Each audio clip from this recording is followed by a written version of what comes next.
अवघ्या महाराष्ट्राचं कुलदैवत आई तुळजाभवानी स्वराज्याचं देखणं स्वरूप आपल्या लेकराच्या अंतःकरणामध्ये उतरणाऱ्या माँसाहेब जिजाऊ इतिहासाच्या पानावर, रयतेच्या मनावर, मातीच्या कणाकणावर आणि विश्वासाच्या प्रमाणावर ज्यांनी आपलं नाव कोरलं, अवघ्या हिंदुस्थानाचं दैवत छत्रपती शिवाजी महाराज, सह्याद्रीच्या कड्या कपाड्यामध्ये घुसून शत्रूशी झुंजणारे आणि आपल्या पित्यानंतर सुद्धा स्वराज्य अजिंक्य ठेवणारे धर्मवीर छत्रपती संभाजी महाराज, पुण्यश्लोक राजमाता अहिल्या देवी, राष्ट्रपिता महात्मा ज्योतिबा फुले, भारतरत्न डॉक्टर बाबासाहेब आंबेडकर, लोकशाहीर साहित्यरत्न अण्णाभाऊ साठे, या सर्व महापुरुषांना विनम्र अभिवादन करतो। खरं तर इतिहास अनेकांच्या व्यासंगाचा विषय आहे, इतिहास अनेकांच्या परंपरेचा विषय आहे, इतिहास अनेकांच्या अस्मितेचा विषय आहे, इतिहास शौर्याचा विषय आहे। कारण इतिहास घडवणारी माणसं इतिहास कधी विसरू शकत नाहीत आणि इतिहास विसरणारी माणसं इतिहास कधी घडवू शकत नाही, हा इतिहास आहे। इतिहास आपल्या महापुरुषांचं एक चरित्र मालिक आहे। छत्रपती शिवाजी राजांचा इतिहास आपल्याला शिकवतो तरी काय? छत्रपती शिवबा राजांचा इतिहास आम्हाला शिकवतो आईचं मातृत्व, छत्रपती शिवाजी राजांचा इतिहास आम्हाला शिकवतो पित्याचं पितृत्व, छत्रपती शिवाजी राजांचा इतिहास आम्हाला शिकवतो परस्त्री मानावी माते समान, आणि छत्रपती शिवबा राजांचा इतिहास आम्हाला शिकवतो सर्व धर्म समभाव। खरं पाहायला गेलं तर आपण किती काम करतो हे महत्वाचं नाही, किंवा आपण ते कसं केलं तेही महत्वाचं नाही, परंतु करणाऱ्या कामाचं आपण नियोजन कसं करतो हे सगळ्यात महत्वाचं आहे।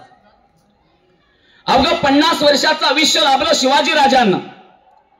10 वर्ष गेली असतील बालपणामध्ये, 5 वर्ष गेली असतील घोडास्वारी करण्यावरती, तलवारबाजी शिकण्यामध्ये, पण वयाची 35 वर्ष छत्रपती शिवबा राजांना या स्वराज्याचं देखणं स्वरूप उभा करण्यासाठी नियोजनामध्ये घालवली। मुळात जन जन्माला आल्यावरती काय करायचं हे आईच्या गर्भामध्ये असताना ठरलेलं आहे। असा शिवछत्रपती या महाराष्ट्राच्या माथीमध्ये जन्माला आले। 50 वर्षाच्या कार्यकीर्तीमध्ये छत्रपती शिवबा राजानं 750 वर्षापूर्वीचं साम्राज्य त्या ठिकाणी धुळीला मिळवण्याचं काम केलं। हे सोपं नाही मित्रांनो। खऱ्या अर्थानं वय वर्ष 12 होतं शिवाजी राजांचं।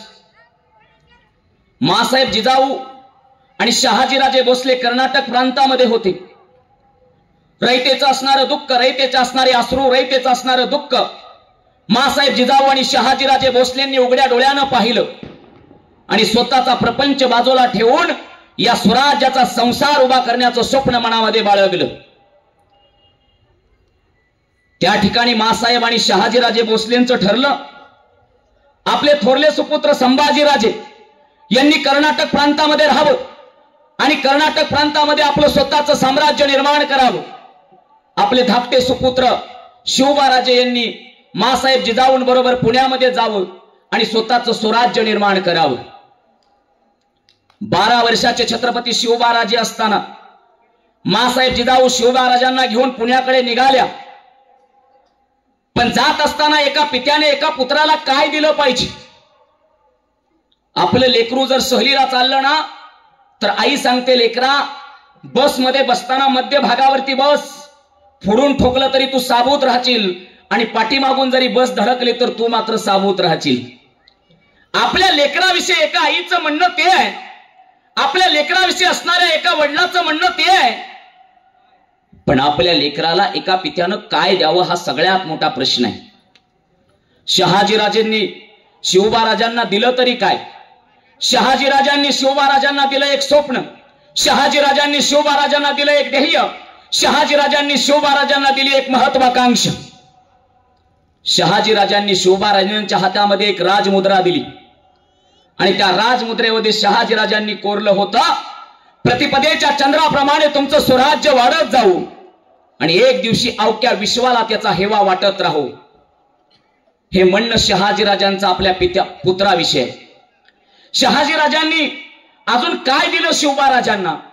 शहाजीराजांना शिवबा राजांना एक छोटंसं मंत्रिमंडळ दिलं आणि त्या ठिकाणी शहाजीराजे सांगतात, शिवबाराज आज तुम्हाला आम्ही छोटस मंत्रिमंडळ देतोय, पण लक्षात ठेवा महाराष्ट्राच्या भूमीमध्ये गेल्यावरती तुम्हाला तुमचं एवढं मोठं साम्राज्य उभा करायचंय की विश्वातल्या प्रत्येकानं सुद्धा तुमच्या मंत्रिमंडळाचा अभ्यास केला पाहिजे.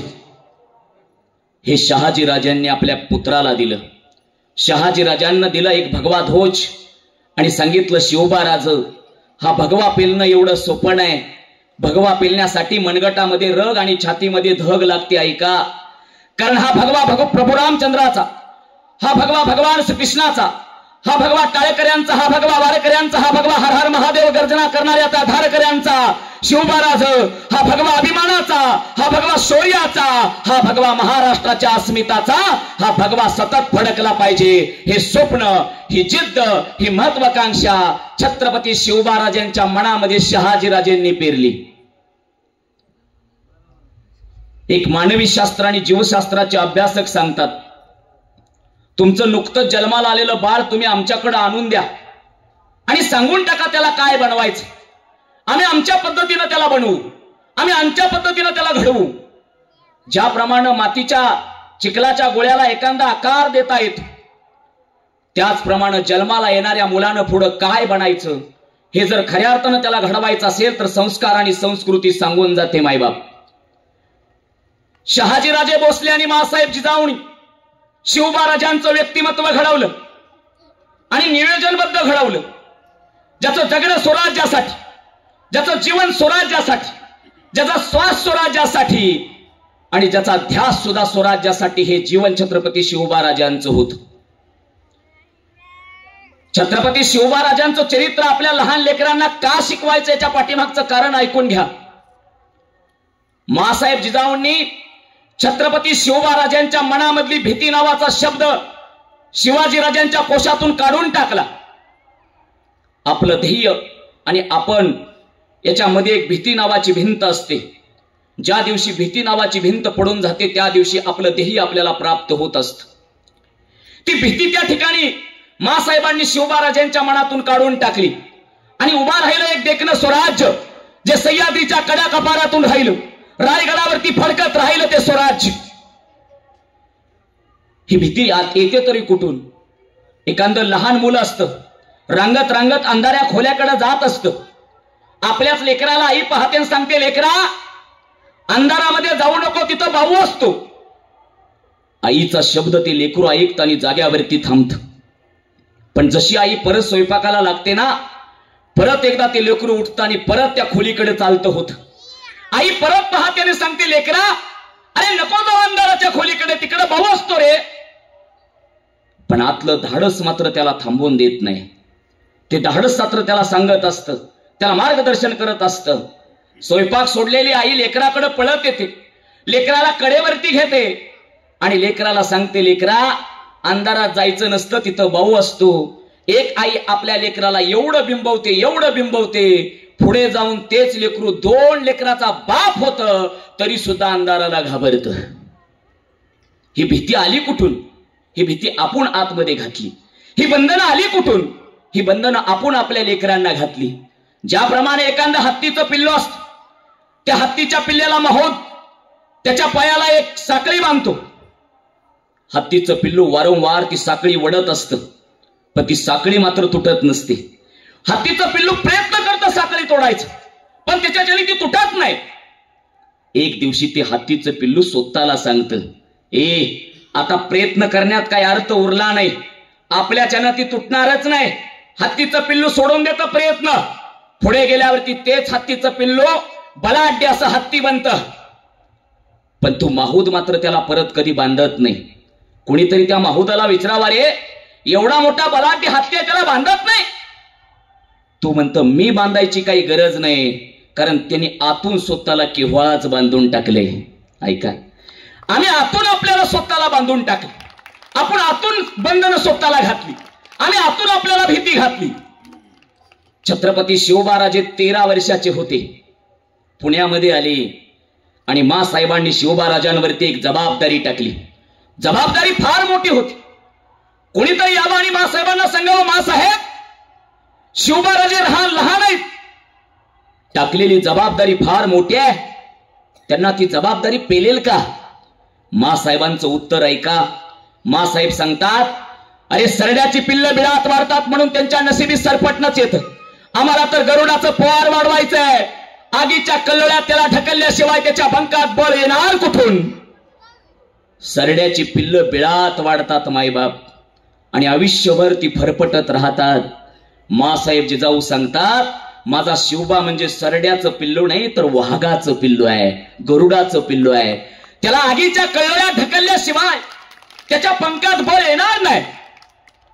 कितीतरी वेळा छत्रपती शिवाजीराजे आगीच्या कल्लोळ्यात पडले, संकटामध्ये पडले, पण स्वतःहून त्यांनी सुरुवात केली. माणसानं सुरुवात केली पाहिजे. का माणसं सुरुवात करत नाही? काय होतं शिवबा राजाकडं? ना स्वतःचं बळ, ना स्वतःचं सामर्थ्य, ना स्वतःची सत्ता, ना संपत्ती, ना स्वतःचं सैन्य, ना स्वतःचं काहीच नाही. पण तरी सुद्धा शून्यातून स्वराज्य उभा केलं. शून्यातून स्वराज्य उभा करता आलं पाहिजे. काही लोक सांगतात म्हणे आमची परिस्थिती नव्हती हो, परिस्थिती नसल्यामुळे आम्हाला काहीच करता येत नाही. परिस्थिती माणसाला घडवत पण नाही आणि परिस्थिती माणसाला बिघडवत पण नाही. माणूसच परिस्थितीला घडवतो आणि माणूसच परिस्थितीला बिघडवतो, एवढं लक्षात ठेवा. ठीक आहे, आमची परिस्थिती नसली तरी आम्हाला उठता आलं पाहिजे, परिस्थिती नसली तरी आम्हाला लढता आलं पाहिजे, परिस्थिती नसली तरी आम्हाला जिंकता आलं पाहिजे, हे शिकता आलं पाहिजे. एखादं चांगलं कल्याणाचं काम जर आम्ही हातात घेतलं ना तर लाखो हात आमच्यासाठी पुढे येतात. या विश्वामध्ये अनेक राजे होऊन गेले, पण गुप्तधनाची प्राप्ती मात्र छत्रपती शिवबा राजांना 3 वेळा झाली. छत्रपती शिवबा राजांना गुप्तधन 3 वेळा मिळालं. पहिलं गुप्तधन छत्रपती शिवबा राजांना तोरण्यावरती मिळालं. दुसरं गुप्तधन छत्रपती शिवबा राजांना प्रबळगडावरती मिळालं. पुरंदरचा तह झाला आणि प्रबळगड त्या ठिकाणी मुघलांना देऊन टाकला शिवाजीराजेंनी. पण आग्र्यातून सुटून आल्यावरती मात्र शिवबाराजे थांबले नाहीत. तो दिलेला प्रबळगड त्या ठिकाणी स्वतः घेतला.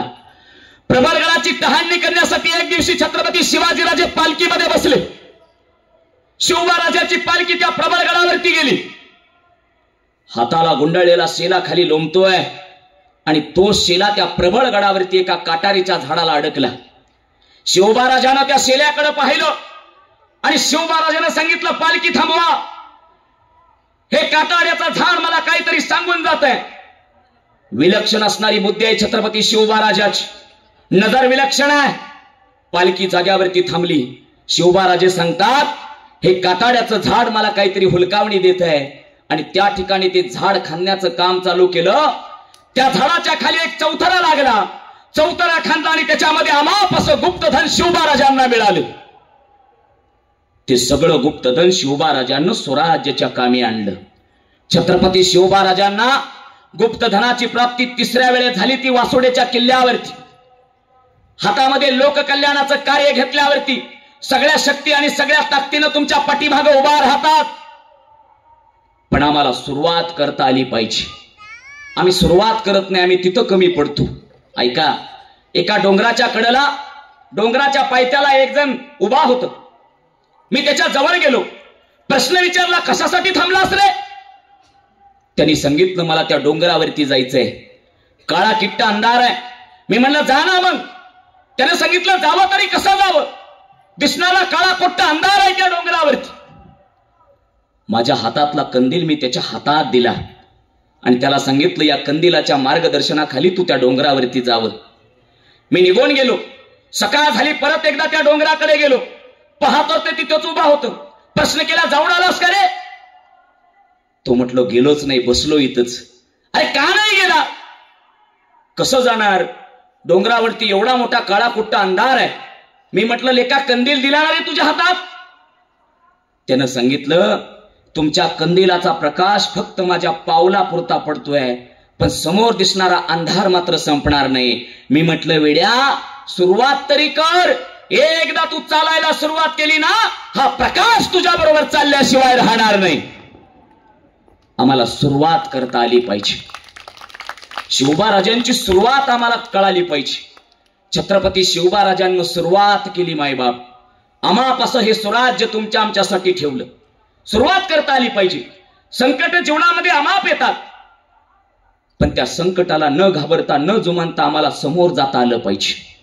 संकट तुम्हाला अडवायला येत नाहीत मित्रांनो, तर संकट तुमची उंची वाढवायला येत असतात, एवढं लक्षात ठेवा. शिवबाराजांवरती कमी संकट आली, फतेह खान आला मृत्यू, 40,000ची फौज घेऊन अफजल खान आला मृत्यू, 1.25 लाखाची फौज घेऊन शाहिस्ते खान आला मृत्यू, 325 लाखाची फौज घेऊन मिर्झा राजे जयवंत आला मृत्यू, शिवबाराजे आग्र्यामध्ये सापडले मृत्यू. पण तरी सुद्धा त्या संकटाच्या छाताडावरती नाचले शिवबाराजे आणि तिथपर्यंत पोहोचले. आम्हाला पोचता आलं पाहिजे, आम्हाला संकटावरती मात करता आली पाहिजे, पण आम्ही जात नाही, पोहोचत नाही. याचं कारण एक आहे की आमची आतली भीती आम्हाला संपवते. जोपर्यंत आतली भीती निघत नाही तोपर्यंत आम्हाला चालता येणार नाही. डिसेंबर महिना आहे, 1657 साली शहाजहान आजारी पडला आणि शहाजहान आजारी पडल्यावरती औरंगजेबाला स्वप्न पडलं दिल्लीच्या तख्तावरती बसण्यासाठी.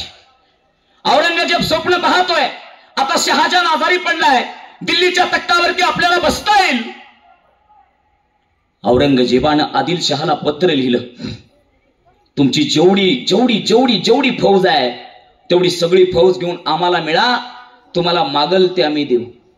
औरंगजेबानं फक्त आदिलशहालाच पत्र लिहिलं नाही, तर आदिलशहाला न लिहिता ते पत्र त्यांनी शिवाजी राजांना सुद्धा लिहिलं आणि त्या पत्रामध्ये मजकूर टाकला, दस्तूर खुद्द शिवाजी महाराज, तुमची असणारी 10,000ची फौज घेऊन तुम्ही आम्हाला मिळावं.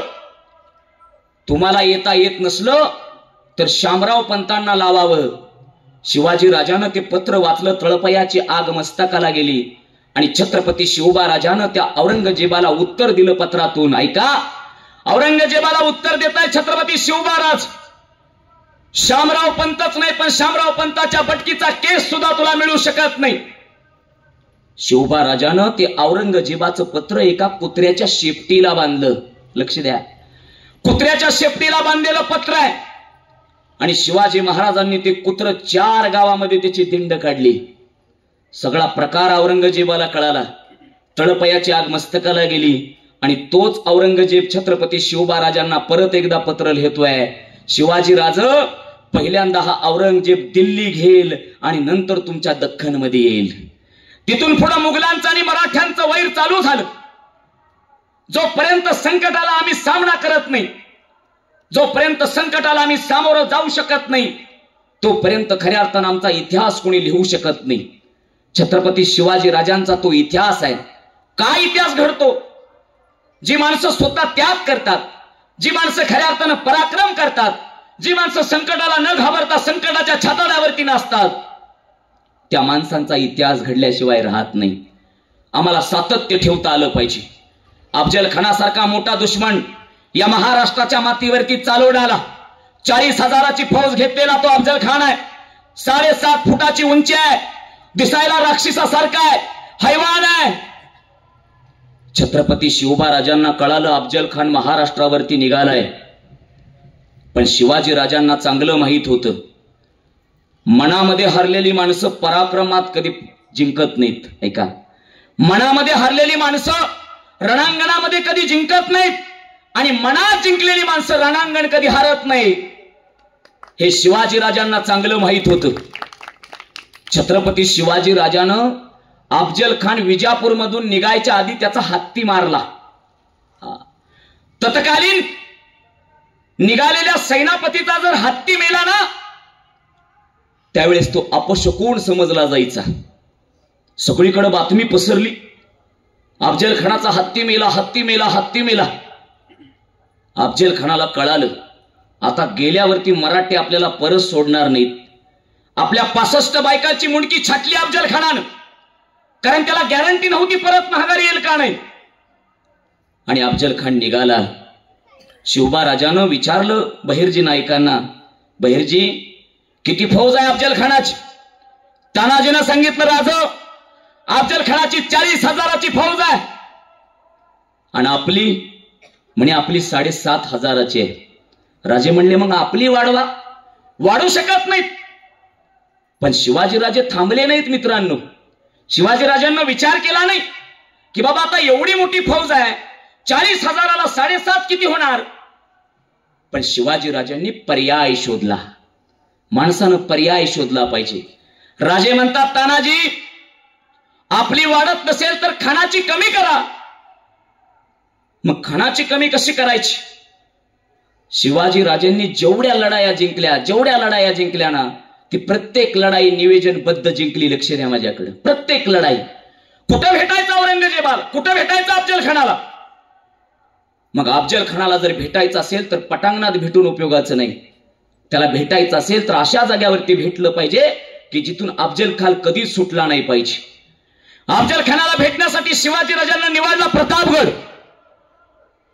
आणि प्रतापगडाला का शिवाजी राजांना प्रतापगड निवडला असेल याच्या पाठीमागचं एक कारण आहे. प्रतापगड म्हणजे यवनांची वस्ती आणि कोल्या कुत्र्यांची गस्ती. प्रतापगड म्हणजे दिवसा ढवळ्या सुद्धा एखादा पक्षी त्या ठिकाणी जाऊ शकत नाही. रणतुंडीच्या घाटाच्या पलीकडे असणारा तो प्रतापगड आहे. वाईच्या समोर पसरलेला तो प्रतापगड आहे. अफजल खानाला कळालं शिवाजी राजांना आपल्याला भेटण्यासाठी प्रतापगडाची निवड केली, पण आता मात्र त्याला थांबता येत नव्हतं. अफजल खान भेटायला निघाला प्रतापगडावरती. जाताना त्यानं पाहिलं त्या रणतुंडीच्या घाटाच्या पलीकडे अफजल खानाची 40,000ची फौज निवांत रात्रीच्या वेळेस पडलेली आहे. पण शिवाजी राजानं ठरवलं आपली वाढत नाही तर त्यांची कमी केली पाहिजेत. 40,000ची झोपताना झोपली पण उठताना 20,000ची उठली. लक्ष द्या, ऐका. 20,000चं सैन्य घेऊन अफजल खान रणतुंडीच्या घाटात आलाय. ज्या घाटाचं नावच आहे रणतुंडी. रडल्याशिवाय माणूस पलीकडे जाऊ शकत नाही. घुसताना 20,000 घुसली पण निघताना मात्र 5,000 बाहेर निघली. लक्ष द्या माझ्याकडे. घुसताना 20 घुसली पण निघताना 5 निघली. पण शिवाजी राजांना सांगितलं आम्हाला त्या गोष्टीची भीती वाटते. भेटायला यायचं असेल तर 1,000 घेऊन या, 5,000 घेऊन येऊ नका. प्रतापगडाच्या पायथ्याच्या वरती भेटायचं ठरलं. शामियाना उभारला गेला. बर प्रतापगडाच्या पायथ्याशीच का? हा सगळ्यात मोठा प्रश्न आहे. कारण शिवाजी राजांना माहित होतं प्रतापगडाच्या पायथ्याशी जर आपण खानाला भेटलो ना, आपण वरून येताना सूर्याची किरण डोक्यावरती ज्यावेळेस येतील ना त्यावेळेस खान आपल्याला दिसला पाहिजे, पण आपण मात्र खानाला दिसलो नाही पाहिजे. हे निवेदन छत्रपती शिवाजी राजांचं होतं. दुपारी 12:30 वाजताच का भेटायचं याच्या पाठीमागचं कारण सुद्धा शिवबाराजांचं होतं. खऱ्या अर्थानं खानाला भेटण्यासाठी निघाले छत्रपती शिवाजीराजे, पण भेटायला जाताना कुणाला बरोबर घ्यायचं? सगळे उपस्थित आहेत. येसाची बाजी प्रभू सगळे उपस्थित आहेत, पण घेऊन कुणाला जायचं याच्यामध्ये सुद्धा छत्रपती शिवबाराजांचं नियोजन आहे. राजांनी विचार केला खानाबरोबर सय्यद बंडा असेल, दांडपट्टा चालवण्यासाठी माहेर आहे. जर सय्यद बंडा त्याच्याबरोबर असेल तर आपल्या बरोबर जीवा महाले पाहिजे. लक्ष द्या. जर त्यांच्या बरोबर सय्यद बंडा असेल तर आपल्या बरोबर जीवा महाले पाहिजे. खान अंगाने दष्टपुष्ट आहे. जर खान अंगाने मोठा असेल तर आपल्या बरोबर संभाजी कावजी कोंढारकर पाहिजे. छत्रपती शिवाजीराजानं निवडक 9 माणसं घेतली बरोबर, पण जाताना प्रत्येकाला अचूक सांगितलं जीवा तू माझ्या बरोबर शामियान्यामध्ये यायचंय, पण शामियान्यात आल्यावरती तू माझ्याकडे पाहायचं नाही, तू खानाकडे पाहायचं नाही, तू पाहायचं मात्र सय्यद बंडाकडं. 1 इंच जरी सय्यद बंडा जाग्यावर हल्ला ना तर त्याला सोडायचं नाही. संभाजी कावजीला सांगितलं संभाजी तू शामियान्याच्या बाहेर थांबायच, तो आतमध्ये लक्ष द्यायचं नाही, पण चुकून वाकून जर खान माझ्या तावडीतून निसटला ना तर खानाला मात्र परत जाऊन द्यायचं नाही. लक्ष द्या. छत्रपती शिवाजी राजानं 12:30चा मुहूर्त दिला अफजल खानाला, पण राजे भेटायला 2:05 आले. याचं कारण सांगून जातोय का? शिवाजी राजांना माहित होतं एखाद्या माणसाला वेळ दिली ना आणि आपण वेळेत नाही गेलो तर त्या माणसाची चिडचिड होते आणि त्या चिडचिडीमध्ये माणूस योग्य तो निर्णय घेऊ शकत नाही. हे छत्रपती शिवाजी राजाला चांगलं माहित होतं. ऐका. शिवाजीराजे भेटायला खानाच्या समोर उभा राहील. शामियान्याच्या बाहेर आलेला तो खान आहे. कृष्णाजी भास्कराला विचारलं यही शिवाजी है? कृष्णाजीनं मान हलवली. 5.5 फुटाची असणारी उंची, डोक्यावरती सुवर्णाचा मुकुट आहे. छत्रपती शिवाजी राजे अफजल खानाच्या समोर उभा राहिले. अफजल खानाने आपले दोन्ही हात पसरले. अहो शिवाजी, हमारे गले लग जाओ. 5.5 फुटाची ती मूर्ती पळत पळत आली आणि अफजल खानाच्या बाहूमध्ये घुसली. आलिंगन दिलं त्या ठिकाणी. अफजल खानाचे हात शिवबा राजाच्या पाठीवरती पडले. जसे पाठीवरती पडले तसा दाब वाढू लागला आणि त्यावेळेस अफजल खानानं काढलेला बिचवा छत्रपती शिवबा राजाच्या पाठीत खुपसला, पण चिलकत होता. मित्रांनो, शिवाजी राजानं ओळखलं आता मात्र अफजल खान दगा करणार. आपल्या हातातला बिचवा काढला आणि अफजल खानाच्या पोटात खुपसला आणि पोटात खुपसल्यावरती अफजल खान दगा झाला म्हणून ओरडला. हे वाक्य कृष्णाजी भास्करांना ऐकलं. शिवाजी राजाच्या मस्तकावरती वार केला. राजे गरगरले. सय्यद बंडाने चालवलेला दांडपट्टा शिवबा राजाच्या गर्दनीपर्यंत पोहोचणार तेवढ्या जीवा महालीने त्या ठिकाणी त्या सय्यद बंडाचा हात हवेत उडवला आणि इतिहास पुटपटला.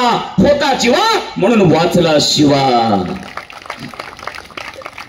विचार करा, जीवा महालीला का बरोबर घेतलं याचं उत्तर प्रतापगडात मिळतं. लक्ष द्या. 1 सेकंद जरी उशीर केला असताना जीवानी तर छत्रपती शिवाजी महाराज राहिले नसते. सगळं संपलं. अफजल खान मेला. कुठं भेटायचं ठरलं. आपले सगळे सवंगरी एका जाग्यावरती आले, पण एक मात्र दिसेना. शिवबा राजानं इकडं तिकडं पाहिलं. कोण दिसेना. कोण कुठे गेला, कसा गेला. कोणीतरी सांगितलं, राज संभाजी कावजी कोंडारकर दिसेना. आणि तेवढ्या संभाजी त्या ठिकाणी कावजी कोंडारकर शिवाजी राजांना भेटायला आला. विचारलं, कुठे गेला संभाजी. खानाचं कापलेलं मुंडकं संभाजीनं धाकावलं. सांगितलं, राज याच्यासाठी गेलो होतो. शिवाजी महाराज म्हणतात, अरे संभाजी, हे धाडस कशाला केलं. संभाजी कोंडारकर सांगतो, राज तुम्ही त्याला मारलं, परंतु मेलं का नाही हे बघायला मुंडकं कापलं. राज म्हणतात, संभाजी एक वेळ खान नाही मेला तरी चालेल, पण जीवाभावाची माणसं मरता कामा नये. हे धोरी आणि ही संकल्पना छत्रपती शिवाजी राजांची होती. मित्रांनो, छत्रपती शिवाजी राजाचा इतिहास आम्हाला सकून जातोय. जिज्ञासा पाहिजे. शिवाजी राजाचा अभ्यास किती आहे बघा. लक्ष द्या माझ्याकडे. काय अभ्यास आहे राजांचा. छत्रपती शिवाजी राजाच्या एका रोह्याच्या कार्यालयावरती ॲबेकरी नावाचा एक फ्रान्सिस प्रवासी भेटण्यासाठी आला. त्याला राजापूरच्या बंदरात जायचं होतं, दर्यावरती जायचं होतं आणि शिवाजी राजांची ती परवानगी घेण्यासाठी त्या ठिकाणी आला. पहिली परवानगी घेण्यासाठी, दर्यावरती जाण्यासाठी, राजापूरच्या बंदरावरती जाण्यासाठी पोर्तुगीजांची परवानगी घ्यावी लागायची. पण शिवाजी राजानं सांगितलं, नदी आमची, दर्या आमचा, भूमी आमची, पाणी आमचं, परवानगी सुद्धा आमचीच घ्यावी लागेल.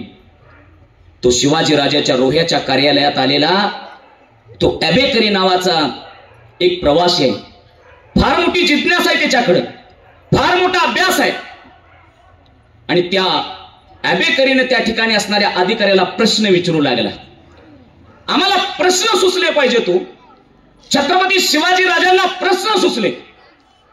ज्यावेळेस छत्रपती शिवाजी राजे पुण्यामध्ये मासाहेबांबरोबर आले, मासाहेबांबरोबर आलेले छत्रपती शिवबा राजांना रयतेच्या डोळ्यातलं पाणी पाहिलं. मासाहेबांबरोबर पुण्यात आलेले छत्रपती शिवबा राजांना रयतेचं दुःख पाहिलं.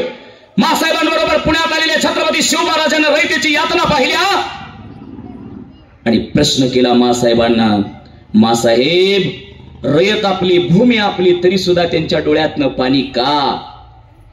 मासाहेब सांगतात, शिवबा राज, ज्यांनी यांची काळजी घेतली पाहिजे ते स्वतः काळजीत आहेत. शाही वतनावरती जगतायत, गोरगरिबावरती अन्याय करतायत, अत्याचार करतायत. शिवबा राजे म्हणतात, मासाहेब, मग या गोरगरिबांचा कैवारी कोणीच नाही का हो. मासाहेब सांगतात, शिवबा, आजही घराघरातल्या झोपडीमध्ये गेल्यावरती आवाज येतो, इडापिडा कळू दे आणि बळीचं राज्य येऊ दे. एक बळीराजा होता शिवबा, सो सगळ्यांची काळजी घ्यायचा. आणि त्या क्षणाला थबकलेले शिवबा राजे जाग्यावरती उठले. मासाहेब, मी मी मी होईल गोरगरिबांचा बळीराजा, मी होईल रयतेचा बळीराजा, मी होईल दुःखी जनाचा बळीराजा.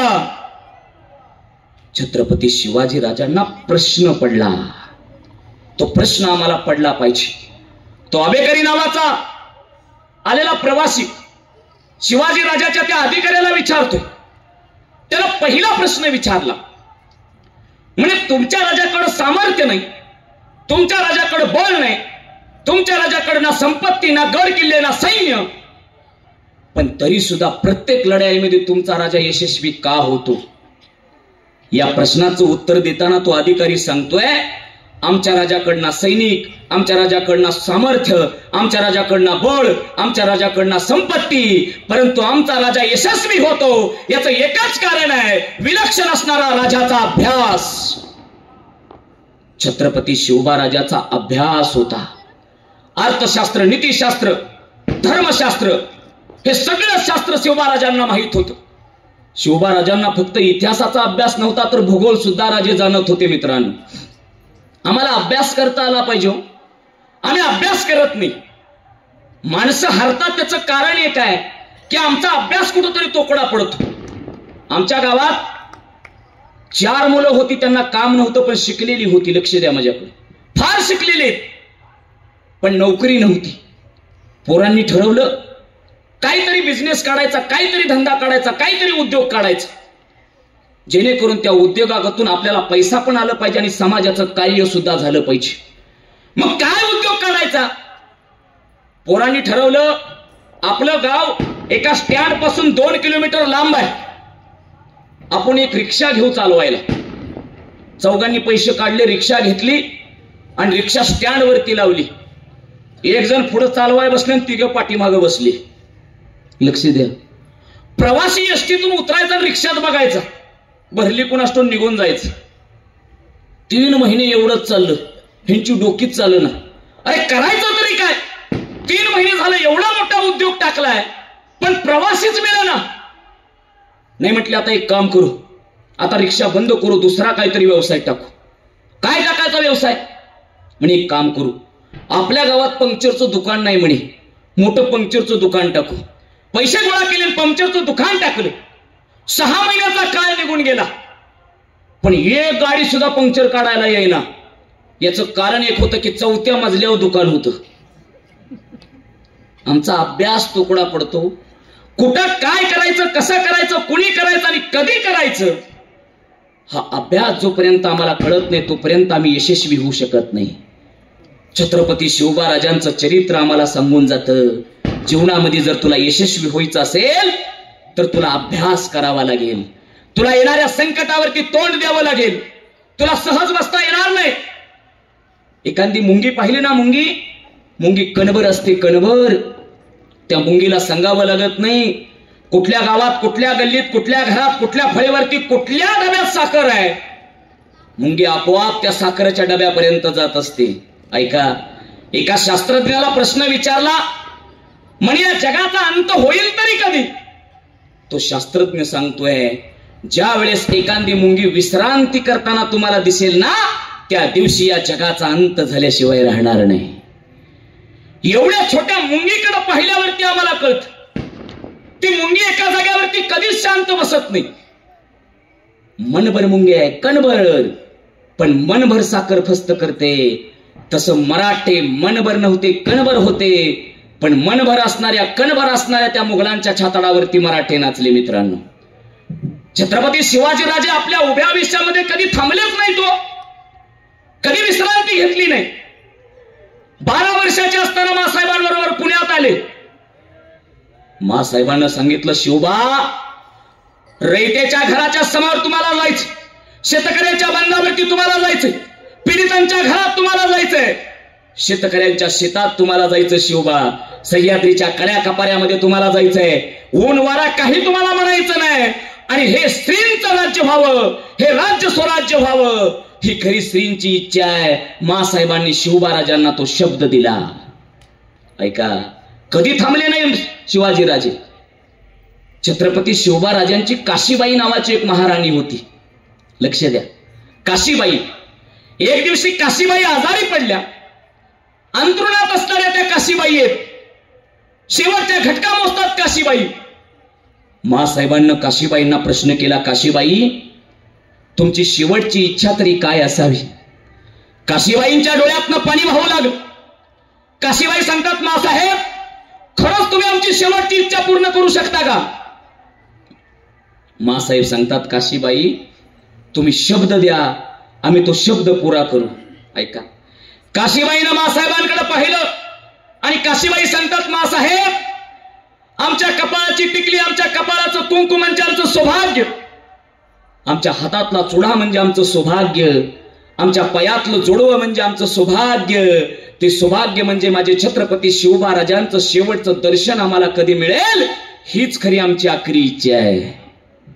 अरे ज्या राजानं स्वतःचा प्रपंच सोडून या स्वराज्याचा संसार उभा केला, तो छत्रपती शिवाजी राजा काय असेल. ऐका, काही लोक पराक्रमी असतात पण चारित्र्य संपन्न असतील असं नाही. काही लोक चारित्र्य संपन्न असतील पण पराक्रमी असतील असं नाही. माझा राजा पराक्रमी पण होता आणि शतकोटीचा चारित्र्य संपन्न सुद्धा होता. शतकोटीचा चारित्र्य संपन्न. 100 मावळ्यांना घेऊन छत्रपती शिवबा राजानं शाहिस्ते खानावरती छापा मारला. लाल महालात 100 मावळे होते, 100. पण 100च्या 100 एक जुटीचे होते.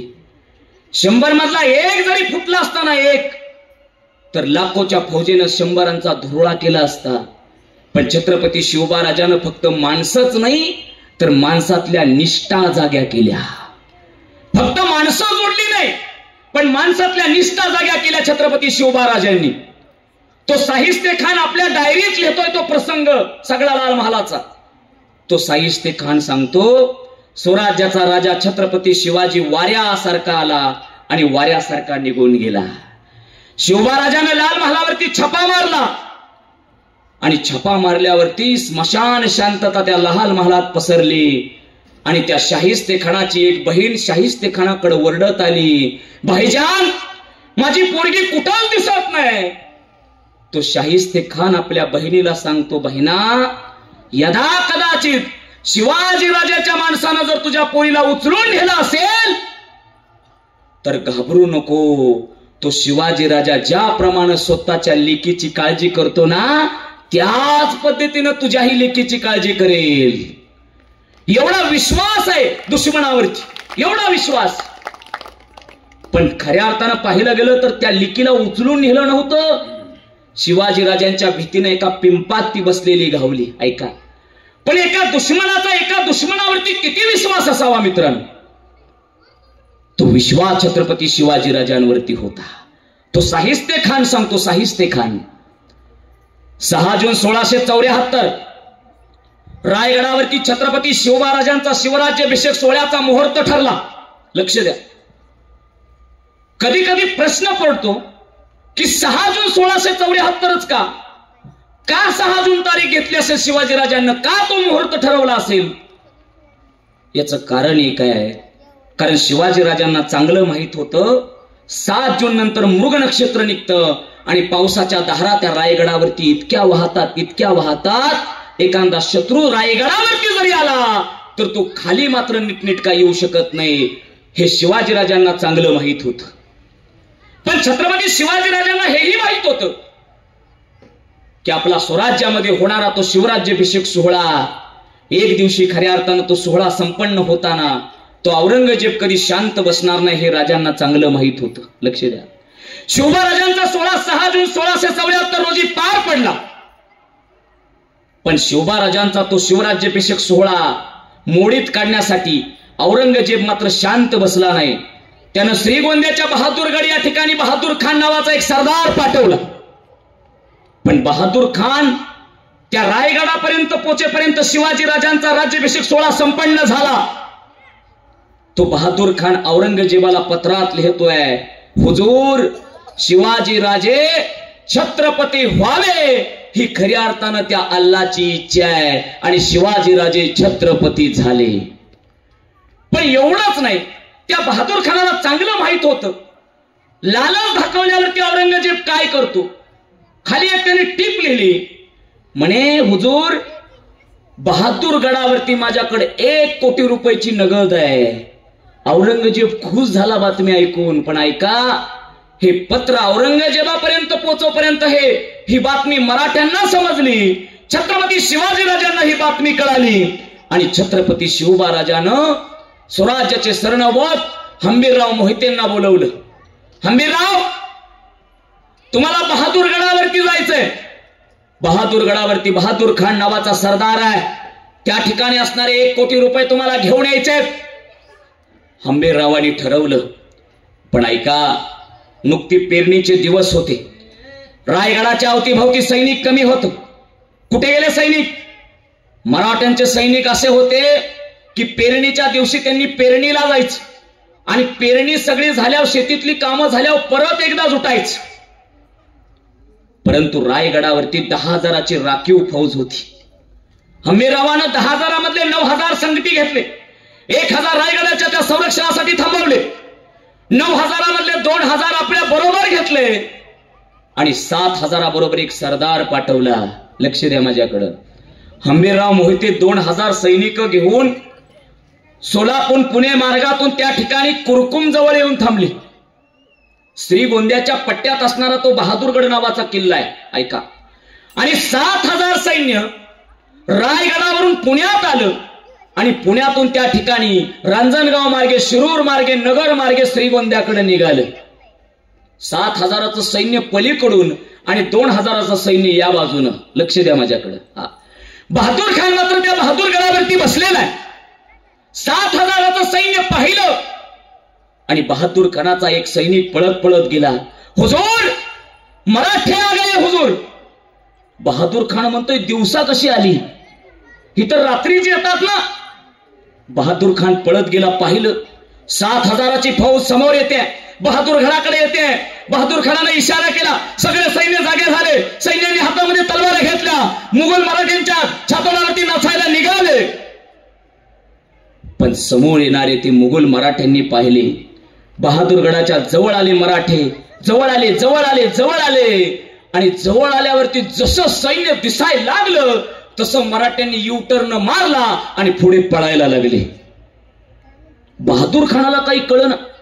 बहादूर खान म्हणतोय, जवळ आले, पळायला लागले. अरे हा काय शिवणा पावणीचा खेळ आहे का? 4 कोस पळाले मराठे. 4 कोस 5 किलोमीटर पळाले. मराठे पुढे, मोगल मागे, मराठे पुढे, मोगल मागे, मराठे पुढे, मोगल मागे. बहादूर खानाने इशारा केला, रुको, अब नहीं आएंगे. आणि बहादूर खान परत एकदा बहादूरगडाकडे निघाला. जसा बहादूरगड दिसायला लागला तसा पाठीमागून कुणीतरी आवाज दिला, हुजूर, फिर से आ गए. बहादूर खान म्हणला, काय वेडे झाले का? लेखा म्हणे 5 किलोमीटर ताणलं तरी परत आली आणि परत मुघल मराठ्यांच्या पाठीमागे लागले. परत युटर्न मारला, परत पळाले. 4 किलोमीटर अंतर पळाले. आता मात्र बहादूर खान येडा झाला. बहादूर खान म्हणला, जवळ येतेत पळतेत, जवळ येतेत पळतेत, जवळ येतेत पळतेत आणि परत एकदा बहादूरगडाकडे येऊ लागला. बहादूर खानानं ठरवलं, आता तिसऱ्या वेळेस जर पळाले तर सोडायचं नाही. जिथपर्यंत पळतायत तिथपर्यंत पळायचं. आणि 2 किलोमीटरचा तो बहादूरगड दिसू लागला आणि तेवढ्यात परत एकदा आवाज आला, हुजूर, मराठे परत आले. आता मात्र बहादूर खान पिसाळलेला आहे, हातामध्ये शमशेर आहे. बहादूर खानानं ठरवलं, आता शेवटपर्यंत जिथपर्यंत पळताय तिथपर्यंत पळायचं. बहादूर खान शिरूर पर्यंत आला. मराठे शिरूरवरनं पुढे सरकले, पुण्यामध्ये आले. बहादूर खान त्यांच्या पाठीमागे लागला. कात्रज सासवडच्या घाटापर्यंत मराठे आले. पण कात्रजच्या आणि सासवडच्या घाटात घुसलेले मराठे बहादूर खानला मात्र परत दिसलेच नाहीत. बहादूर खान मोठ्यानं नाचू लागला, म्हणे आता मात्र आपली जिंकलो, आता मात्र आपली फतेह झाली, आता मात्र आपली फतेह झाली. पण बहादूर खानाला माहित नव्हतं 7,000 पळून गेले, पण 2,000 मात्र बहादूरगडात घुसले हे त्याला कळालंच नाही. हंबीररावाने घेतलेले 2,000 हंबीरराव बहादूरगडावरती गेले. बहादूरगडावरती असणारे 1 कोटी रुपये हंबीररावांनी घेतले. संपत्ती गोळा केली. जेवढी येते तेवढी बरोबर घेतली आणि जेवढी येत नव्हती तेवढी तिथंच पिटवून दिली. बहादूर खान जवळ आला बहादूरगडाच्या. त्यानं पाहिलं बहादूरगडाकडं, पण बहादूरगडामधनं फक्त आणि फक्त जाळण धुरच त्याला दिसू लागला. आणि त्यावेळेस त्याच्या लक्षात आलं, याला तर मराठ्यांचा गनिमी कावा म्हणतात. छत्रपती शिवाजी राजानं एक सांगावं पण करावं मात्र दुसरंच. याचं नाव गनिमी कावा आहे. शिवाजी राजाला चांगलं माहित होतं, बहादूर खान काय असा गप बसणार नाही. अक्कल खात्यात गेलेलं पैसे गेल्यावरती माणूस शांत बसत नाही, हे चांगलं त्याला माहित होतं, त्यांना माहित होतं. शिवबा राजांना ठरवलं, बहादूर खान शांत राहणार नाही. तो आजूबाजूचे सगळे सैन्य गोळा करेल, नगरचे करेल, नाशिकचे करेल, औरंगाबाद तिकडून सगळं सैन्य आणेल. शिवाजी राजांना माहित होता आता मात्र रायगड धोक्यात आहे. कारण 4 महिने पेरणी आणि पीक संपल्याशिवाय आपलं सैन्य रायगडावरती येत नाही. छत्रपती शिवाजी राजांना माहित होतं कसं तरी आपल्याला 4 महिने बहादूर खानाला थांबवायचं होतं. आणि म्हणून शिवाजी राजांनी दुसरी चाल खेळली. काजी हैदर नावाचे त्यांचे वकील शिवबा राजांना बहादूर खानाकडे बहादूरगडावरती लावले. बहादूर खान बसलेला आहे. काजी हैदरांना बहादूर खानाकडे पाहिलं. हुजूर, शिवाजी राजांचा वकील आल्यावरती बहादूर खान उभाच राहिलं. कशासाठी केव्हा आहे हो? काजी हैदर सांगतात, हुजूर बहुत बड़ी गलती हो गई हमारे राजे से, बहुत बड़ी गलती हो गई, फार मोठी चूक झाली.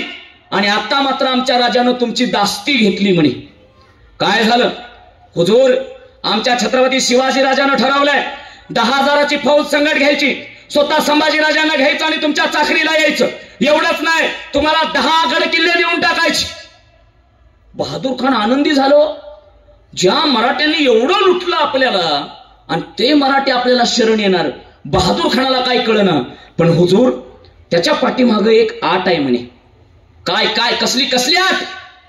त्यानं सांगितलं काजी हैदरांनी, जोपर्यंत औरंगजेब, जोपर्यंत आग्र्यावरून पत्र येत नाही तोपर्यंत आमचे शिवाजीराजे येऊ शकत नाहीत. कारण शिवाजीराजांना माहित होतं लिहिलेलं पत्र आग्र्याला पोचायला 2 महिने आणि आग्र्यातून बहादूरगडावरती यायला 2 महिने, म्हणजे 4 महिन्याचा काळ निघून जाणार आहे. आणि तोपर्यंत सगळी सुगी संपणार आहे आणि रायगडावरती आपलं सैन्य परत येणार आहे. हे शिवाजी महाराजांचा गणिमिकावा लक्षात आला पाहिजे.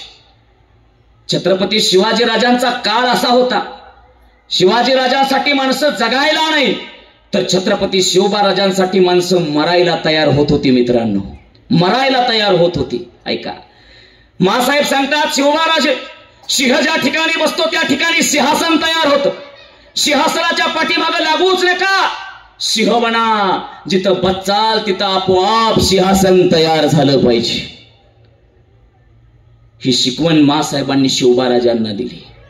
छत्रपतींनी शिवबा राजांनी स्वराज्य निर्माण करताना 18 पगड जाती, 12 बलुतेदारांना एकत्र घेतलं. मित्रांनो, एकट्याच्या मनगटावरती स्वराज्य होणार नाही हे शिवाजी राजांना माहित होतं. 18 पगड जातींना एकत्र घेतलं माझ्या राजांनी. ऐका, प्रतापगडाच्या पायथ्याशी अफजल खानाचा वध केला शिवाजी महाराजांनी आणि शिवाजीराजे पन्हाळ्यावरती पोहोचले. छत्रपती शिवाजीराजे पन्हाळ्यावरती पहिल्यांदा आले होते. पन्हाळ्याच्या आजूबाजूच्या लोकांना आनंद झाला. स्वराज्याचा राजा आपल्या पन्हाळ्यावरती आलाय. तरणी जिगरबाज पोरं छत्रपती शिवराजांना भेटायला पन्हाळ्यावरती येऊ लागली. आणि त्याच तरण्या पोरांमध्ये एक जिगरबाज पोऱ्या होता, त्याचं नाव शिवा काशीद. दिसायला शिवाजी राजांसारखा, दाढी सुद्धा शिवाजी राजांसारखी, चालणं शिवाजी राजांसारखं, बोलणं शिवाजी राजांसारखं. 2 महिन्याची भेट आहे शिवा काशीद आणि शिवाजी राजांची, फक्त 2 महिन्याची.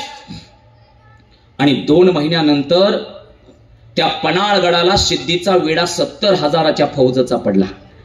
शिवाजी राजांनी ठरवलं, आता 70,000 फौजेला तोंड देण्यासाठी आम्हाला पराक्रमाची नाही, तलवारीची नाही, तर युक्तीची गरज आहे. याला गणिमिकावा म्हणतात. शिवबा राजांना शिवा काशीदाला बोलवलं. शिवाजी राजांच्या समोर उभा राहिला शिवा काशीद. शिवाजी राजानं शिवबा काशीदाकडे पाहिलं. शिवा, आमच्यासारखा दिसतोस. आपली अंगारक, आपला शिरटोप शिवबा राजानं शिवा काशीदाला दिला. शिवा काशीद छत्रपती शिवाजी राजाचे कपडे घालून उभा राहिला. डोक्यावरती त्या ठिकाणी शिरटोप ठेवला. समोर उभा राहिलेला शिवा काशीद छत्रपती शिवबा राजांनी पाहिला. जसं आपलंच प्रतिबिंब आरशात पाहो तसा शिवा काशीद शिवाजी राजांना समोर दिसला. राजे म्हणतात, शिवा दिसतो आमच्यासारखा, दाढी आमच्यासारखी, कोणी नाही ओळखणार तुला. शब्द ऐकला आणि शिवा काशीद म्हणतो, महाराज, राज कोणी नाही ओळखणार याचा अर्थ सिद्धी सुद्धा आम्हाला ओळखणार नाही का हो? शब्द ऐकला शिवाजी राजांच्या डोळ्यात पाणी वाहू लागलं. कसं कळालं तुला आम्ही सिद्धीकडे पाठवतोय?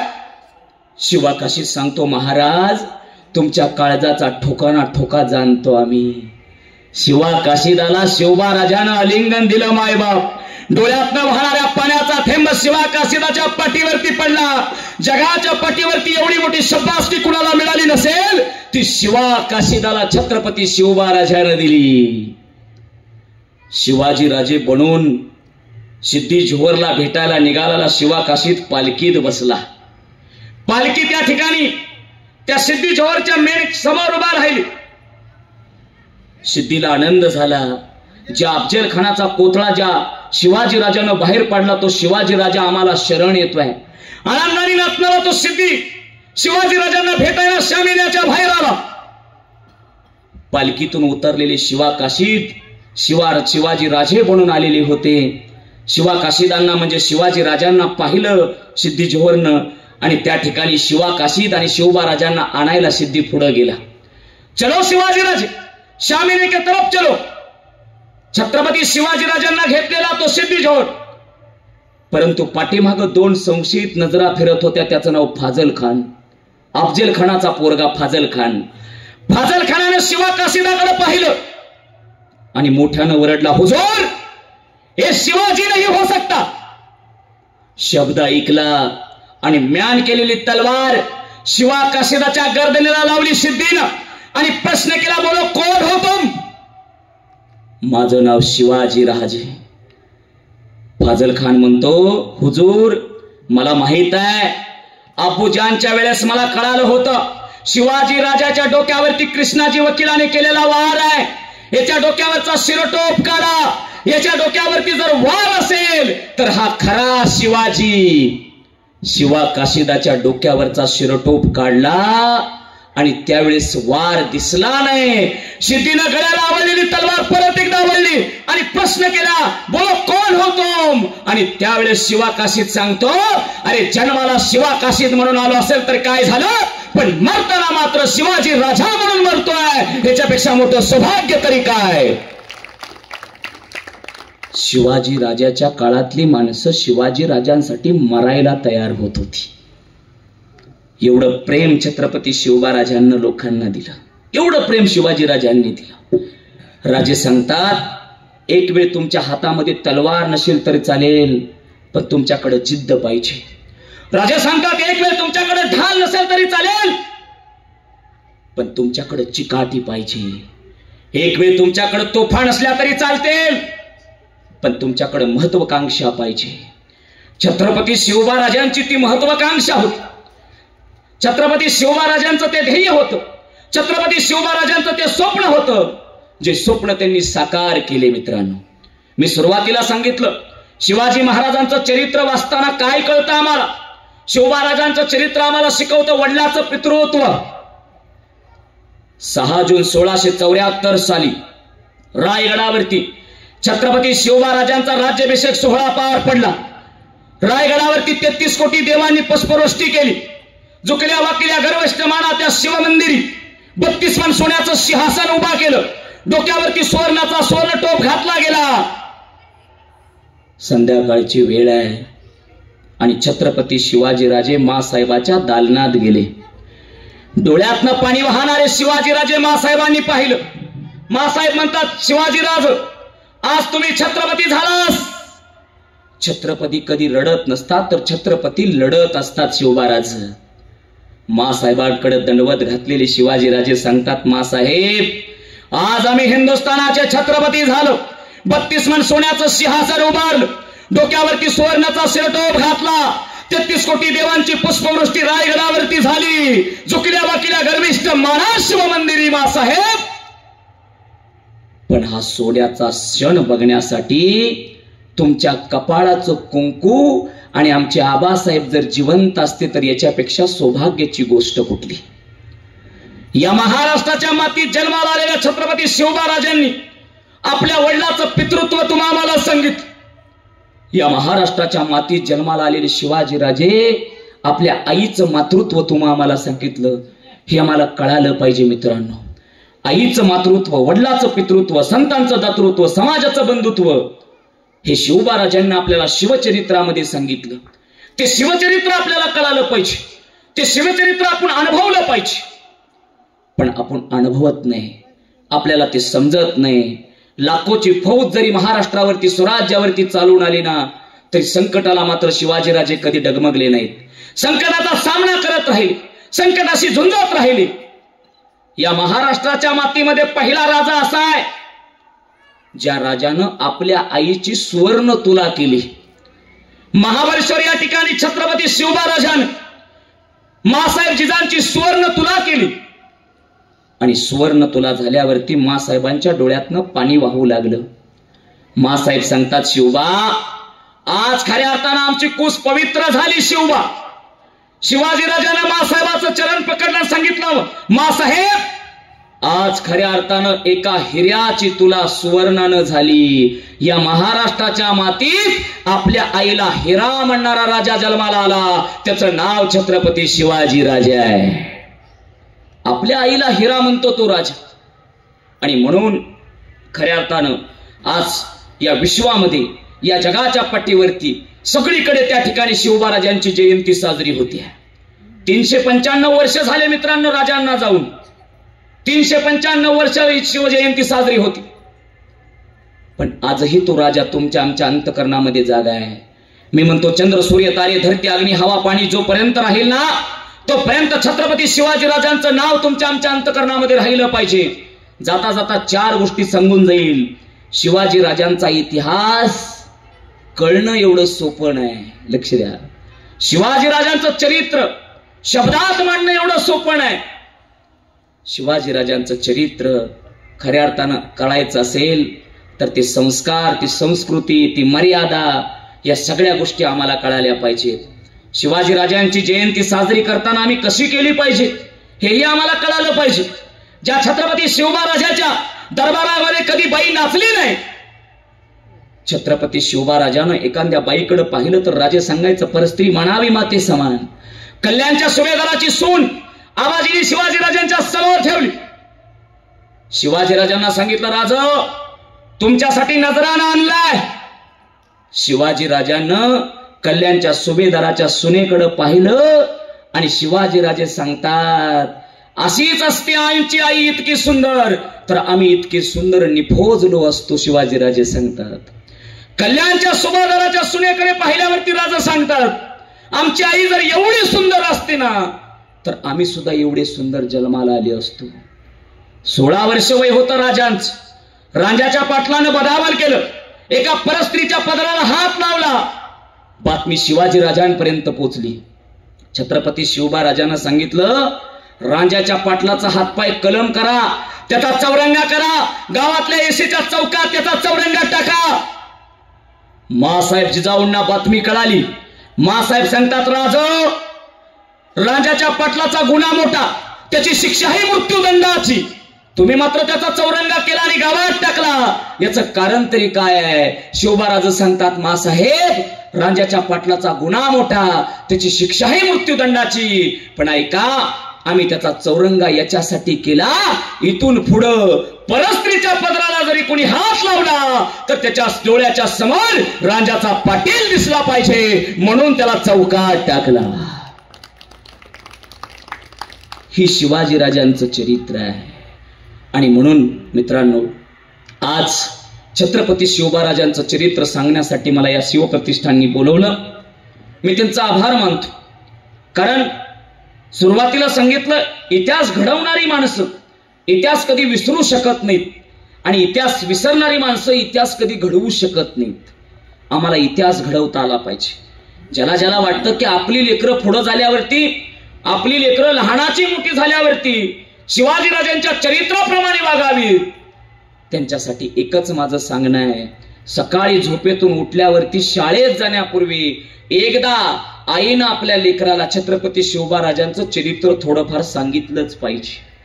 सांगितलं पाहिजे शिवाजीराजे कसे होते, सांगितलं पाहिजे शिवाजीराजांचा पराक्रम, सांगितलं पाहिजे शिवाजीराजांच्या महत्वाकांक्षा, सांगितलं पाहिजे शिवाजीराजांचं ध्येय काय होतं. आणि म्हणून आज या ठिकाणी मला बोलवलं. मी सर्वांचा आभार मानतो, शिवप्रतिष्ठानचा आभार मानतो. मला व्याख्यानासाठी या ठिकाणी बोलवलं. 1 तास तुम्ही सगळेजण अतिशय सुंदररित्या शिवाजी महाराजांचं चरित्र ऐकायला बसला. सगळ्यांचा आभार मानतो. एकदा सगळ्यांनी मिळून माझ्या पाठीमागं घोषणा द्यायच्या आहेत. छत्रपती शिवाजी महाराज की, छत्रपती शिवाजी महाराज की। मित्रांनो, खऱ्या अर्थानं आपल्या लेकराला जर शिकवण द्यायची असेल तर माझं जाता जाता एक सांगणं आहे. आज महाराष्ट्रात नव्हे तर संपूर्ण भारतामध्ये आलेला छावा नावाचा चित्रपट आहे. आपल्या लेकराला छत्रपती संभाजी राजा जर सांगायचा असेल तर त्याला तो चित्रपट एकदा दाखवा. स्वराज्यासाठी, धर्मासाठी नव्हे तर या मातीसाठी माणसानं कसं जगावं आणि कसं मरावं जर कळायचं असेल तर छत्रपती शिवाजी राजांचा असणारा तो संभाजी राजा म्हणजे छावा एकदा त्यांना दाखवून द्या, तर खऱ्या अर्थानं आपली लेकरं बनतील. एवढं सांगतो आणि या ठिकाणी थांबतो. धन्यवाद.